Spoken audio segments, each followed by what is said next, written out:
आशुतोष और राधिका ने महसूस किया कि नंदिनी की हालत भी अंदर से बहुत ज्यादा खराब है, क्योंकि समीर के जेल में रहने का दुख जितना राधिका और घर वालों को था, उससे कहीं ज्यादा नंदिनी को था। वो अपना दुख किनारे रखकर सबको संभालने की कोशिश तो कर रही थी, लेकिन उसका क्या।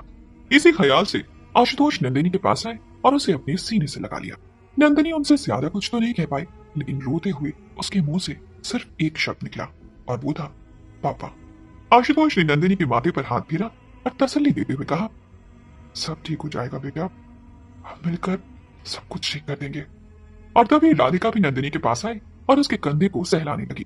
किसी दुख की घड़ी में जब परिवार साथ हो तो उससे उबरने की जो हिम्मत मिलती है वो कहीं और नहीं मिल पाती। और आज ये कश्यप परिवार साथ था। नंदिनी ने अपने आंसुओं को कंट्रोल करने की कोशिश की और फिर अचानक से बोली, अवनी, अवनी कहाँ है माँ? समीर की वजह से घर के बाकी लोग इतना परेशान थे कि अवनी की तरफ किसी का ध्यान ही नहीं किया। तभी दादी जी ने कुछ सोचते हुए कहा, मैंने अवनी को बहुत देर से नहीं देखा, वो शायद अपने कमरे में होगी। राधिका ने भी परेशान होते हुए कहा, मुझे तो अवनी का ध्यान ही नहीं रहा। इससे पहले कि कोई कुछ कह पाता, नंदिनी भागते हुए ऊपर अवनी के कमरे में गई और उसने जैसे ही दरवाजा खोला वो हैरान रह गई। कमरे में कोई नहीं था। नंदिनी के पीछे भागता भागता पूरा परिवार भी आया, लेकिन सबने देखा कि कमरे में कोई नहीं है। इस बात से और परेशान होते हुए राधिका बोली, इतनी रात में अवनी कहाँ चली गई? आशुतोष ने तुरंत अपनी जेब से फोन निकाला और अवनी के फोन पर रिंग किया, लेकिन फोन कमरे में ही बज रहा था। दादी ने सुनीता को चिल्लाते हुए कहा, सुनीता, जरा अवनी को देखो, कहाँ है? सुनीता ने भी चिल्लाते हुए जवाब दिया, जी अम्मा। लगभग 10 मिनट के अंदर अंदर सभी ने पूरा घर छान मारा, लेकिन अवनी कहीं नहीं मिली। राधिका जोर जोर से रोने लगी। उसे अब कुछ समझ में नहीं आ रहा था कि आखिर उसके घर में ये दुख का पहाड़ कैसे टूट पड़ा। एक तरफ बेटा है जो कि जेल में है, और दूसरी तरफ अवनी जिसका इतनी रात को कोई अता पता नहीं। नंदनी ने एक बार फिर राधिका को संभालने की कोशिश की और कुछ सोचते हुए बोली, मैं जानती हूँ अवनी कहाँ होगी। नंदनी के मुंह से ये बात सुनते ही राधिका की आंखें चमक उठी और उसने सवाल या नजरों से देखते हुए पूछा, कहाँ कहाँ होगी मेरी बेटी? नंदनी ने वहां से अपने कदम पीछे किए और जाते जाते बोली, मैं देखती हूँ, आप लोग चिंता मत कीजिए, मैं अवनी को घर ले आऊंगी। यह सुनते ही आशुतोष ने नंदिनी के पीछे पीछे जाते हुए कहा, नंदिनी रुको बेटा, मैं भी चलता हूँ तुम्हारे साथ, इतनी रात को तुम कहाँ जाओगी? आशुतोष ये कहते हुए नंदिनी के पीछे भागे और जैसे ही दरवाजे पर पहुंचे उन्होंने देखा गाड़ी वहां से निकल गई। आशुतोष ने नंदिनी को फोन लगाया, लेकिन फोन नहीं लगा। आशुतोष जैसे ही अंदर आए वैसे ही लावण्या उनके सामने खड़ी हो गई। आशुतोष की आंखों में एक बाप होने के नाते कुछ ना कर पाने की बेचारगी साफ साफ नजर आ रही थी, जिसे लावण्या बहुत अच्छे से देख पा रही थी। और यही मौका था जब वो आशुतोष को नंदिनी के खिलाफ भड़का सकती थी। वो आशुतोष के और पास आई और उसने पापा का हाथ पकड़ते हुए कहा, पापा, मैं जानती हूँ घर में जो कुछ भी हो रहा है वो ठीक नहीं हो रहा, लेकिन क्या आप लोगों को नहीं लगता जब से नंदिनी हमारी जिंदगी में आई है तब से हम लोगों की परेशानियां इतनी बढ़ गई हैं। वो हमेशा कुछ ना कुछ ऐसा करती है, या उसकी वजह से हमेशा कुछ ना कुछ ऐसा होता है जिससे हम सब प्रॉब्लम में फंस जाते हैं। आशुतोष ने लावण्या की बात चुपचाप सुनी बिना किसी जवाब के, तो उसे कहने की हिम्मत और बढ़ी और उसने आगे कहा, पापा, नंदिनी एक दिन इस घर को बर्बाद कर देगी। वो नहीं चाहती कि हम लोग खुश रहें, सिर्फ और सिर्फ ऊपर से अच्छा बनने का नाटक करती है, लेकिन वो इतनी अच्छी है नहीं। लावण्या इतने दिनों से जो महसूस कर रही थी और नंदिनी को लेकर जो जहर उसके मन में था, वो अभी आशुतोष के आगे वो उगल रही थी। मैं अपने भाई को छुड़ाने के लिए कुछ भी कर सकती हूँ और मैं करूंगी भी। एक जर्नलिस्ट होने के नाते मुझसे जो बन पाएगा मैं करूंगी डैड।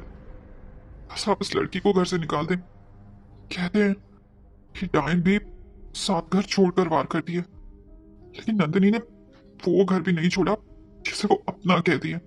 यहाँ तक कि आज अवनी की जो हालत है वो उसकी वजह से ही है। वो जानती थी विजय और अवनी के बारे में, लेकिन उसने हम सबसे कुछ भी नहीं कहा। अगर वो हमें बता देती तो हम अवनी से बात करने की कोशिश करते, उस लड़के के बारे में पता लगाने की कोशिश करते, लेकिन नहीं।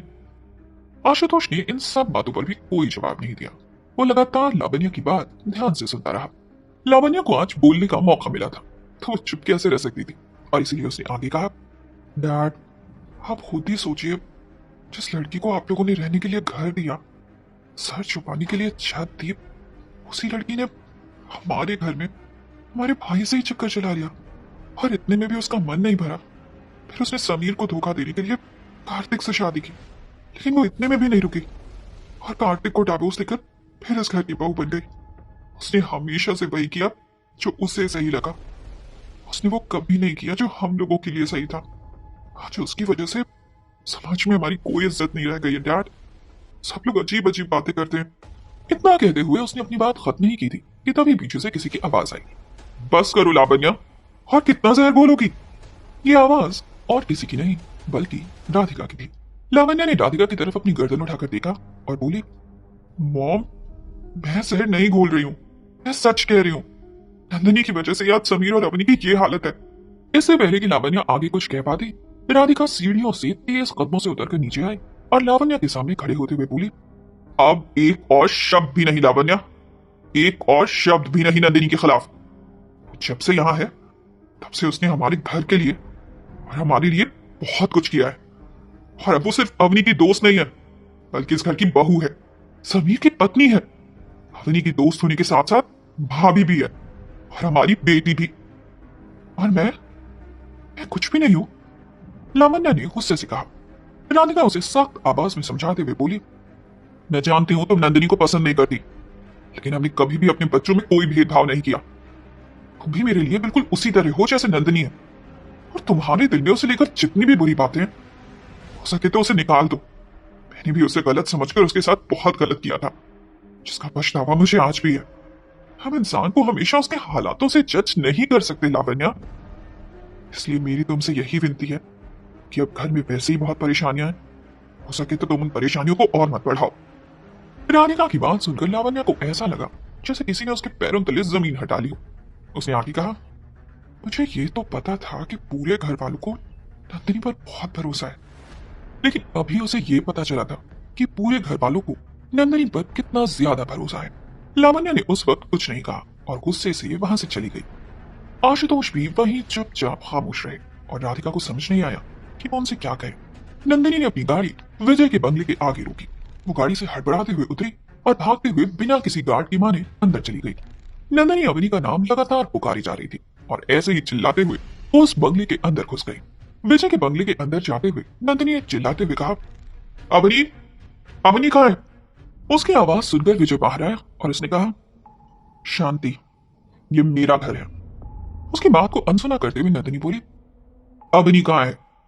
विजय ने बड़ी अजीब तरीके से नंदिनी को देखा और फिर कहा, मुझे क्या पता अवनी कहाँ है? मैंने क्या सबका ठेका लिया हुआ है? वैसे भी मैं इंस्पेक्टर हूं, किसी का पर्सनल गार्ड नहीं।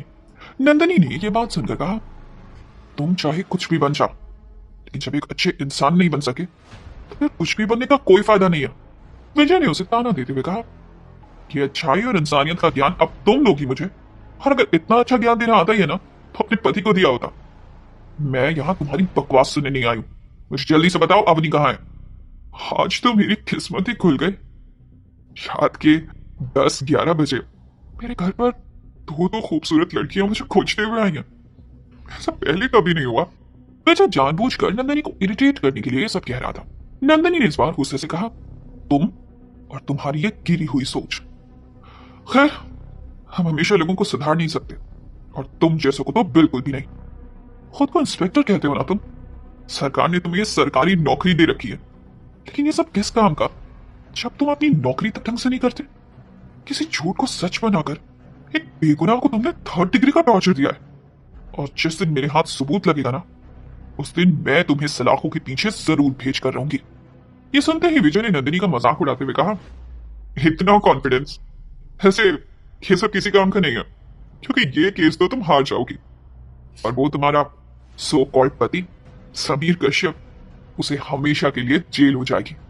उसके बाद तुम दोनों की लव स्टोरी कैसी होगी, मैं तो ये सोच रहा हूं। ये राजा भी अलग हो गए थे, सोनी महिमाल भी, और अब बेचारे समीर और नंदिनी भी अलग हो जाएंगे। उफ, मुझे तो तुम दोनों पर इतनी दया आ रही है। अभी तुम्हारी शादी के भी तो कुछ ही दिन हुए थे ना? तुम लोग दोनों तो हनीमून तक मनाने कहीं नहीं गए। अफसोस। नंदिनी विजय के और करीब आई और उसका कॉलर अपने हाथ से पकड़ते हुए बोली, मैं यहां तुम्हारी बकवास सुनने नहीं आई हूं। मुझे ये बताओ कि अवनी कहाँ है? विजय ने अपना कॉलर नंदिनी के हाथ से छुड़ाया और बोला, अरे तुम्हारी और समीर की प्रेम कहानी में तो हम अपनी प्रेम कहानी भूल गए। तुम हमारी प्रेम कहानी बहुत अच्छे से तो नहीं जानती होगी, कैसे जानोगी? तुमसे अवनी ने सब कुछ बताया नहीं होगा, कैसे बताती? उसे मैंने मना जो किया था। उसकी बात सुनकर नंदिनी एक पल के लिए डर गई। उसे समझ नहीं आया कि आखिर वो क्या कहना चाह रहा है।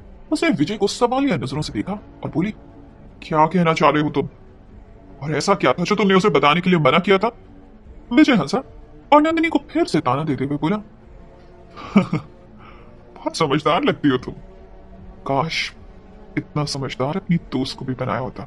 ओह सॉरी, दोस्त नहीं, अब तो तुम्हारी ननद भी है। तुम तो बहुत खुश थी ना कि विजय जैसा लड़का उसे शायद कहीं नहीं मिलेगा। तुम तो चाहती थी कि हम दोनों की शादी हो जाए, है ना? उसकी इतनी सारी बकवास सुनने के बाद नंदिनी को अचानक लगा कि वो बस नंदिनी का वक्त बर्बाद कर रहा है। उसने अवनी का नाम फिर से पुकारना शुरू किया, अवनी, अवनी, क्या तुम मेरी आवाज सुन सकती हो? अवनी, अवनी कहाँ हो तुम? तभी विजय ने नंदिनी की तरफ देखा और एक कुटिल मुस्कान के साथ कहा, अगर बेहोश नहीं होती तो शायद तुम्हारी आवाज सुनकर बाहर आ जाती। यह सुनते ही नंदिनी के होश उड़ गए। उसने चौंकते हुए कहा, क्या? कहां रखा है तुमने अवनी को? क्या किया उसके साथ? तुम मुझे बताओ, नहीं तो मैं अभी पुलिस को बुला लूंगी। शांत हो जाओ, इतना हाइपर होने की जरूरत नहीं है, क्योंकि मैं तुम्हारी अवनी को लेकर नहीं आया हूं, बल्कि वो खुद चलकर मेरे घर आई है और अभी मेरे बेडरूम में है। नंदनी ये सुनते ही और ज्यादा परेशान हो गई और विजय की तरफ देखते हुए पूछा, कौन सा है तुम्हारा कमरा? ऊपर से राइट। नंदनी भागते हुए अवनी के पास गई। उसने कमरे का जैसे ही दरवाजा खोला, अवनी बेहोश थी। नंदनी ने तुरंत उसके सर पर हाथ रखा, उसकी पल्स चेक किया और खुद से बोली, मुझे अभी अवनी को हॉस्पिटल लेकर जाना होगा। उसकी जरूरत नहीं पड़ेगी, मैंने डॉक्टर को बुलवा लिया था, वो अवनी का चेकअप करके जा चुके हैं, उसे इंजेक्शन भी दे दिया है, थोड़ी देर में उसे होश आ जाएगा। तुम चाहो तो तब तक यहाँ बैठकर उसके होश में आने का इंतजार कर सकती हो। विजय की बात सुनने के बाद, अवनी की हालत देखने के बाद नंदनी का गुस्सा काबू में नहीं था। गुस्से से उसकी आंखें लाल हो गई थी और उसने बहुत ही नफरत के साथ कहा, क्यों किया तुमने अवनी के साथ ऐसा?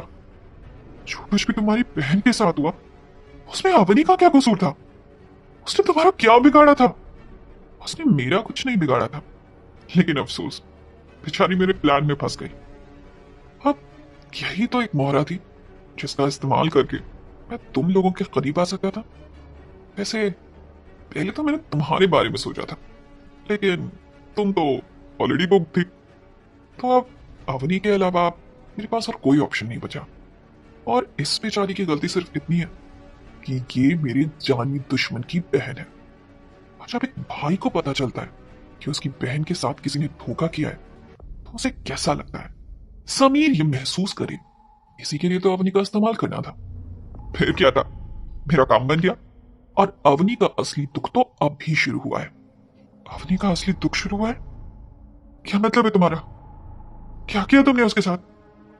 कहीं तुमने